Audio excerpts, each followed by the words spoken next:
Okay, can you say your name, please? Sure. Nora Baldner, Norabaldner. Okay, and Miss Baldner, you worked in broadcast communication for how long? I did for 23 years. 23 years. And can you tell us a little bit about the different jobs that you held in Oh the boy. 23 years? Well, if you're familiar with how a television newsroom works, I did practically every job in there except sports. Mm-hmm. And I did weather for one day, and then they said never again because I didn't really, the gal that was supposed to do weather called in sick, and we were kind of scrambling, and so I kind of read the maps, and I was all over the place, and so I did not pursue a weather career. But in my experience, I have reported, I've been an anchor, I've produced, I've been assignment editor, I've been executive producer, I've been managing editor, and news director. Okay, and so you've obviously had a whole bunch of different jobs. Tell us about, maybe some skills that people may not think about right off the cusp. Obviously, you've got to be able to report and research and do stuff like that, but maybe something that goes a little more understated that in your Sure. experience throughout all those jobs you would want someone to know. It is interesting because a couple of duties changed every time I changed jobs, but at the heart of the matter, journalism is journalism. So in each job, the end result was good journalistic content.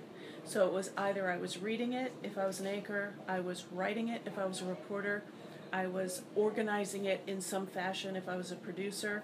I was coming up with the ideas or creating the content as an assignment editor.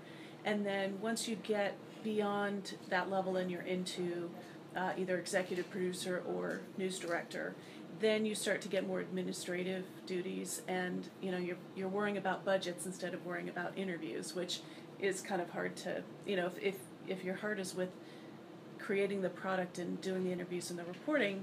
Once you get into management, it's not that much fun anymore. But so in all of those jobs, skills that come with that, first and simple, you have to start with a sense of curiosity. And if you have that, if you have an innate wanting to know how things work, wanting to talk to people, wanting to figure out what are they hiding, what's behind that story, how did that exactly work, what did the city council do, and how does that affect my pocketbook, am I going to have to pay more taxes?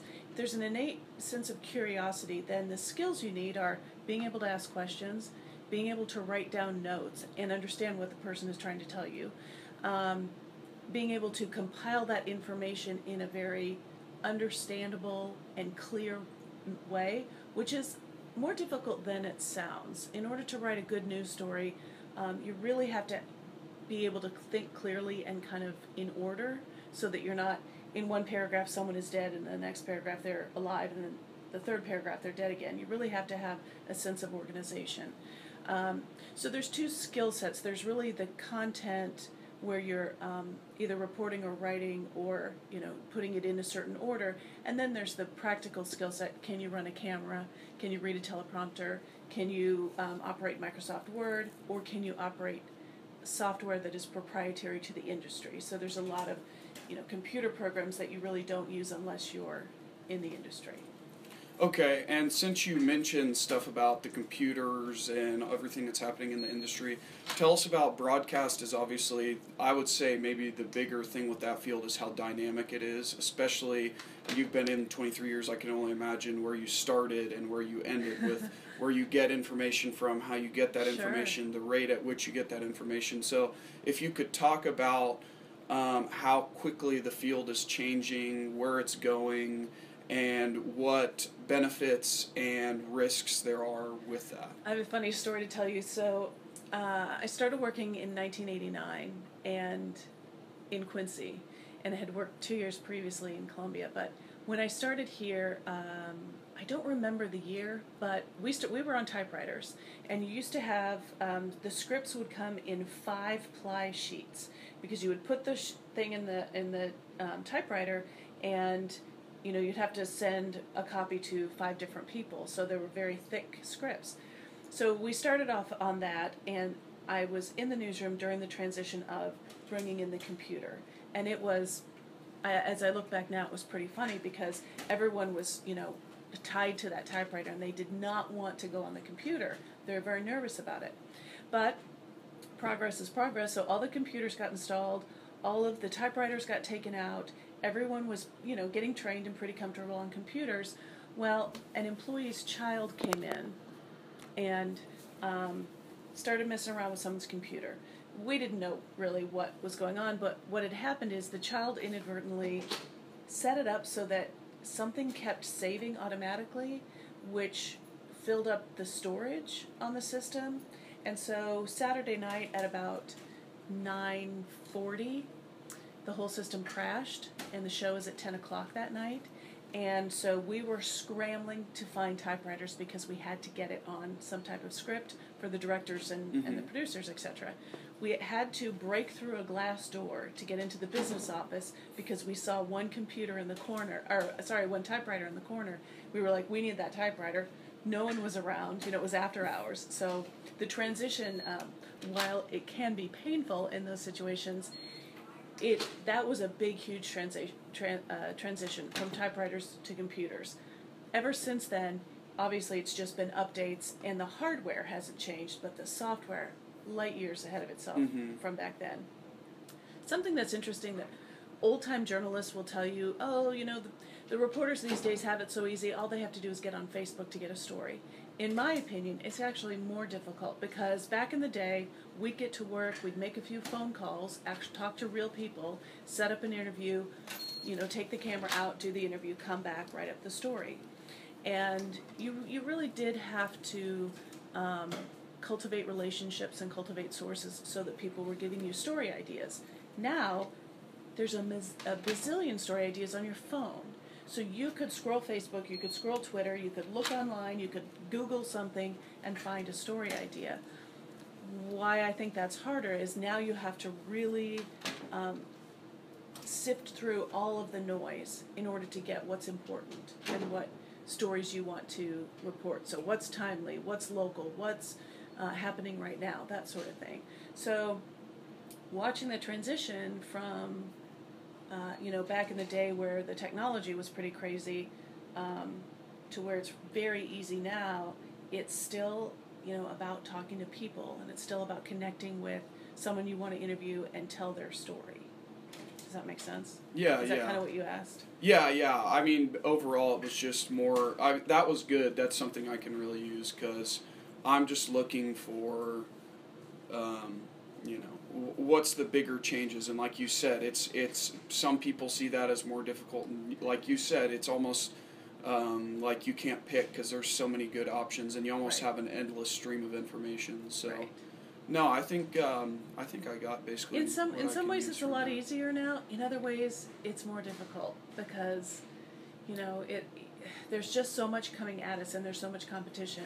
We used to be the only source of news. When we came on at 6 o'clock or 10 o'clock, that's where you got your news, period. And now you get it from so many different sources. So it's a lot more competitive of a business. But that makes it more fun too, I think. Mm-hmm. So one final question then. Obviously you had a lot of experience in Quincy, which is kind of a smaller, mid-sized market. If you have anything to compare to, say, a bigger market, Chicago, Kansas City, New York, Miami, I mean, I could go on, but what is in your experience, what is the difference, once again, pros and cons of being in a smaller market like Quincy or a bigger market? Sure, and I can answer that because as news director, I got to go travel quite extensively to other stations within our ownership group and conferences and things like that. And I actually did work in Springfield, which is medium-sized market. Quincy is a small market. I worked in Springfield, Illinois, which is medium-sized. The only difference is a larger audience. That's it. There's no difference from how you gather content, what content is, how you report it, who you talk to, and the deadlines, and how you get it to your audience. Other than that, it's just your audience size. Now, that's a generalization, because sometimes larger markets have more resources. They'll have a helicopter, they'll have 3 live trucks instead of 1 live truck. So, the toys are better in a bigger market. Yeah. You know, there's more equipment to play with. The pressure is more because you have so many more people watching. It's interesting because, you know, a lot of people come to the Quincy market or even Springfield, the Quad Cities, you know, Kirksville has a television station. This is a starter market. So you come here first, you know, mess up on your live shot a couple times, and then you get it right. And then in about 2 years, which is kind of the average, when people are very comfortable in what they're doing, because it's not normal to talk to a camera. You know, it's a skill set you really have to learn. And but once people get comfortable with that in a smaller market, then they tend to make a couple of different hops, and then their personal life gets involved, and that determines, you know, if they're going to stay in a market or not. But the difference is the content is the same. Quincy has a murder, Chicago has a murder, LA has a murder. You know, it's that same type of skill set that you're learning here, you can take to any other market size.